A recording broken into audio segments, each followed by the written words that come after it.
Hello friend, फिर से नए वीडियो में आपका स्वागत है। आपका अपने YouTube channel technical science Gurukul में। तो फ्रेंड, आज के सेशन में हम लोग देखने वाले हैं ऑनलाइनर सीरीज, जो कि बिहार आईटीआई और झारखंड आईटीआई इंस्ट्रक्टर का जो सीरीज चलाया जा रहा है, रिवीजन क्लास। चलिए उसी को आगे पार्ट्स के हम लोग कंटिन्यू करते हैं। तो फ्रेंड, आज का जैसा कि फर्स्ट क्वेश्चन आपका ये रहा कि सी ग्राइंडिंग अन ठीक है, सी अंकित ग्राइंडिंग व्हील किस एब्रेसिव का बना होता है। मतलब किस ग्राइंडिंग व्हील को हम लोग या बोल सकते हैं किस ना एब्रेसिव को सी लेटर से डिनोट करते हैं, तो उसे हम लोग ठीक है सिलिकॉन कार्बाइड को हम लोग सी लेटर से डिनोट करते हैं, याद रखिएगा। लो टेंसाइल वाले धातु के लिए ग्राइंडिंग करना है तो कौन सा बॉन्ड का प्रयोग करेंगे, तो सिलिकॉन कार्बाइड एब्रेसिव बॉन्ड का प्रयोग करते हैं। हाई टेंसाइल वाले धातु को यदि ग्राइंडिंग करना है तो उसके लिए हम लोग अल्युमिनियम ऑक्साइड एब्रेसिव वाले व्हील का प्रयोग करते हैं, याद रखिएगा। चलते हैं अगले क्वेश्चन की तरफ। अगला क्वेश्चन है कि प्राकृतिक एब्रेसिव क्या है। तो प्राकृतिक एब्रेसिव मुख्य रूप से आपका ठीक है सैंडस्टोन, कोरंडम और हीरा आते हैं। लेकिन सिलिकॉन कार्बाइड जो है आपका एक प्रकार के कृत्रिम एब्रेसिव है, जो कि बनावटी है फ्रेंड्स। विट्रीफाइड बॉन्ड तैयार किया जाता है चाइना मिट्टी किले से तैयार किया जाता है। रेजिनाइड बॉन्ड बनाया जाता है आपका रेजिन यानी बिरोजा से बनाया जाता है, याद रखिएगा। कूल सेटिंग बॉन्ड किसे कहते हैं, तो कूल सेटिंग बॉन्ड हम लोग ऑक्सीक्लोराइड बॉन्ड के बने व्हील को हम लोग कूल सेटिंग बॉन्ड व्हील बोलते हैं, याद रखेंगे। अगला क्वेश्चन है आपका कि ग्रेन स्पेसिफिक ऑफ व्हील किसे कहते हैं, तो हम लोग स्ट्रक्चर को बोलते हैं। ग्राइंडर व्हील का ग्रेड किसके ऊपर निर्भर करता है, तो बॉन्ड की मात्रा और मजबूती के ऊपर निर्भर करता है। ऑक्सीक्लोराइड धातुओं की ग्राइंडिंग के लिए किसका प्रयोग करते हैं, तो हम लोग हार्ड ग्रेड ठीक है हार्ड ग्रेन वाले व्हील का प्रयोग करते हैं। हार्ड धातु की ग्राइंडिंग करने के लिए किसका प्रयोग करते हैं, तो सॉफ्ट ग्रेन वाले व्हील का प्रयोग करते हैं। देखते हैं नेक्स्ट क्वेश्चन।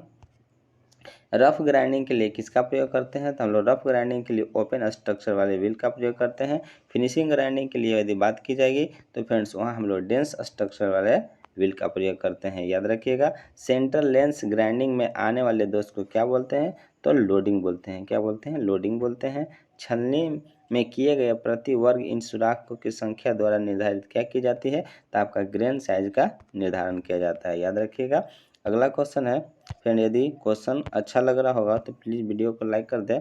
फिनिशिंग के लिए प्रयोग किया जाता है तो फाइन ग्रेन साइज वाले व्हील का प्रयोग किया जाता है फिनिशिंग पर्पस के लिए। विभिन्न आकार के सुराखों की ग्राइंडिंग की जाती है तो माउंटिंग व्हीलों के द्वारा की जाती है। बॉन्ड के द्वारा बने व्हील को क्या दी जाती है, तो एक प्रकार का आकृति दी जाती है फ्रेंड। बड़े क्षेत्र सरफेस की ग्राइंडिंग के लिए किसका प्रयोग किया जाता है, तो नर्म बॉन्ड व्हील का प्रयोग किया जाता है। अगला क्वेश्चन है आपका कि जब व्हील फेस के नर्म धातु के कण फंस जाते हैं तो उसे क्या बोलते हैं, तो उसे हम लोडिंग ऑफ व्हील बोलते हैं। जब व्हील के फेस के कण झड़ जाते हैं और नए कण भी नहीं आते हैं तो उस दोष को क्या बोलते हैं, तो उसे हम लोग ग्लेजिंग ऑफ व्हील बोलते हैं। क्या बोलते हैं फ्रेंड्स, ग्लेजिंग ऑफ व्हील बोलते हैं।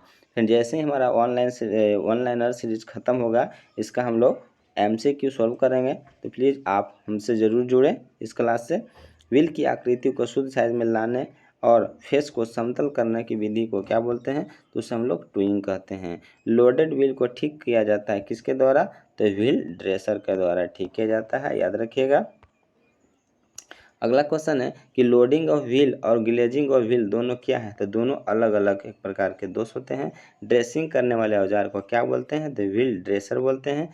पेडस्टल ग्राइंडर पर की जाने वाली टूल ग्राइंडिंग को क्या बोलते हैं, तो ऑफ हैंड ग्राइंडिंग बोलते हैं। क्या बोलते हैं फ्रेंड्स, उसे ऑफ हैंड ग्राइंडिंग कहते हैं। ट्विंग की प्रक्रिया की जाती है तो डायमंड टूल के द्वारा की जाती है, याद रखिएगा।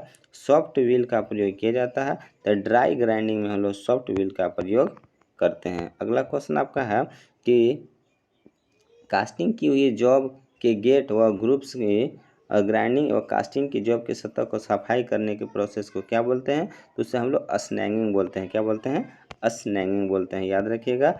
चलते हैं हम लोग अगले क्वेश्चन की तरफ। और अगला क्वेश्चन है फ्रेंड्स आपका कि सैंड ठीक है सैंड बेल्ट ग्राइंडर द्वारा किसकी ग्राइंडिंग की जाती है, तो टेढ़े मेढ़े जॉब की आकृति जो होती है ठीक है टेढ़े मेढ़े आकृति के जॉब को ग्राइंडिंग करने के लिए सैंड बेल्ट ग्राइंडर का प्रयोग करते हैं, याद रखेंगे।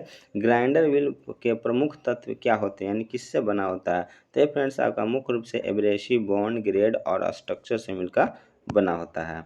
अगला क्वेश्चन है आपका कि अपघर्षक पदार्थों का उपयोग किया जाता है। तो अपघर्षक पदार्थों का उपयोग फ्रेंड्स आपका ग्राइंडिंग पहिए के निर्माण में किया जाता है। अपघर्षण कणों का साइज व्यक्त किया जाता है। तो छन्नी के नंबर से व्यक्त किया जाता है। कणों के साइज को क्या बोलते हैं? तो कणों के साइज को हम लोग ग्रिट बोलते हैं। क्या बोलते हैं? ग्रिट बोलते हैं, याद रखिएगा। अगला क्वेश्चन कि मोटे कणों का उपयोग किया जाता है। तो रुक्ष ग्राइंडिंग के लिए मतलब रफ ग्राइंडिंग के लिए प्रयोग किया जाता है। बारीक कणों का उपयोग किया जाता है। तो पशीकृत ग्राइंडिंग पहियों के निर्माण में किया जाता है। पशीकृत अपघर्षक पदार्थ क्या है? तो आपका क्वार्ट्ज है, एमरी है और कोरंडम होता है।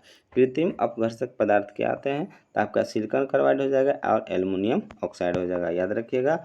अगला क्वेश्चन आपका ये रहा कि कठोर अपघर्षक क्या है? तो हीरा कोरंडम और एमरी जो होते हैं सब आपका हार्ड अपघर्षक आते हैं। चट्टानों में ड्रिलिंग करने के लिए किसका प्रयोग किया जाता है? तो आपका हीरा अपघर्षक का प्रयोग किया जाता है। मुलायम अपघर्षक कौन कौन है? तो आपका सिलिकॉन कार्बाइड और एल्युमिनियम ऑक्साइड जो होते हैं मुलायम अपघर्षक होते हैं। अगला क्वेश्चन फ्रेंड्स आपका कि सेल्यूलोज बनाया जाता है। तो सेल्यूलोज आपका बनाया जाता है सेल्यूलोज नाइट्रेट से बनाया जाता है। किससे बनाया जाता है? सेल्यूलोज नाइट्रेट से बनाया जाता है। सेल्यूलोज आखिर होता क्या है? तो एक प्रकार का थर्मोप्लास्टिक की भांति ये कार्य करता है सेल्यूलोज, और साथ ही इसके साथ में कौन सा गुण होता है? तो कठोर, लचकदार और मजबूत होता है। यदि इसकी घनत्व की बात करें तो 1.4 होता है। सॉरी, विशिष्ट गुरुत्व की बात करें तो कितना होता है? 1.4 होता है, याद रखिएगा। अगला क्वेश्चन है आपका कि सेल्यूलोज की प्रवृत्ति कैसा होता है? तो आपका संकुचन की होती है। वैद्युत क्षेत्र में एक अच्छी श्रेणी के इंसुलेटर के रूप में प्रयोग किया जाता है माइका का प्रयोग किया जाता है। वे पदार्थ जो उच्च ताप सहन कर सकते हैं तथा धातु, मल आदि की क्रिया को प्रतिरोध करते हैं क्या कहलाते हैं? तो आपका उच्च ताप सहक पदार्थ कहलाता है। अगला क्वेश्चन है आपका उच्च ताप सहन पदार्थों का तापक्रम इतना से नीचे नहीं होना चाहिए। तब 1580 डिग्री से नीचे का सहन नहीं किया जा सकता है, मतलब कि इतना से कम नहीं होना चाहिए। जिन पदार्थों में उच्च ताप सहन करने की सामर्थ्यता होती है उसे क्या कहते हैं? तो उसे हम लोग उच्च ताप सह पदार्थ कहते हैं। भारतीय स्टैंडर्ड के अनुसार ग्रेन साइज 46 को किस ग्रुप में बांटा गया है? तो इसे आपको मीडियम ग्रुप में बांटा गया है। अगला क्वेश्चन है फ्रेंड्स आपका कि भारतीय स्टैंडर्ड के अनुसार ग्रेड एम को ग्राइंडिंग व्हील किस ग्रुप के अंतर्गत आते हैं? तो आपका मीडियम ग्रेड के अंतर्गत आता है। किसके अंतर्गत आता है? मीडियम ग्रेड के अंतर्गत आता है, याद रखिएगा। रेजोनाइट बॉन्ड के लिए व्यक्तिगत चिन्ह का प्रयोग करते हैं तो हम लोग बी लेटर का प्रयोग करते हैं।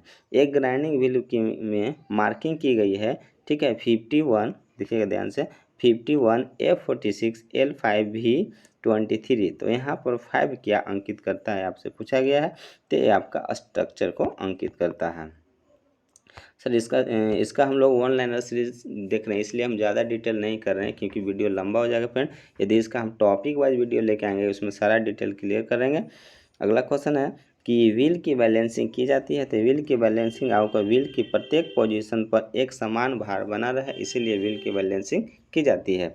ग्राइंडिंग फ्लूइडों का प्रयोग किया जाता है। तो ग्राइंडिंग फ्लूइडों का प्रयोग आपको व्हील की फेस और जॉब के बीच के घर्षण को कम करने के लिए ग्राइंडिंग फ्लूइड का प्रयोग किया जाता है, याद रखिएगा। अगला क्वेश्चन है कि सिलेंड्रिकल ग्राइंडिंग में यदि जॉब सेंटर के मध्य ढीला फिट किया गया हो तो क्या होगा? तो जॉब जो होगा गोलाई में नहीं बनेगा। और आज का लास्ट क्वेश्चन रहेगा फ्रेंड कि ग्राइंडिंग व्हील की ग्लेजिंग का मुख्य कारण क्या होता है? तो साइज का अधिक फाइन होना और व्हील को हार्ड होना, इसके चलते क्या होता है मेरा? ग्लेजिंग ऑफ व्हील का दोष आता है। तो फ्रेंड आज के लिए सेशन में बस इतना ही। हम लोग मिलते हैं एक अगले वीडियो में नई जानकारी के साथ। हाँ, यदि आप चैनल पर पहली बार आए हैं तो चैनल को सब्सक्राइब कर ले और लाल बटन को दबा कर चैनल को सब्सक्राइब कर ले।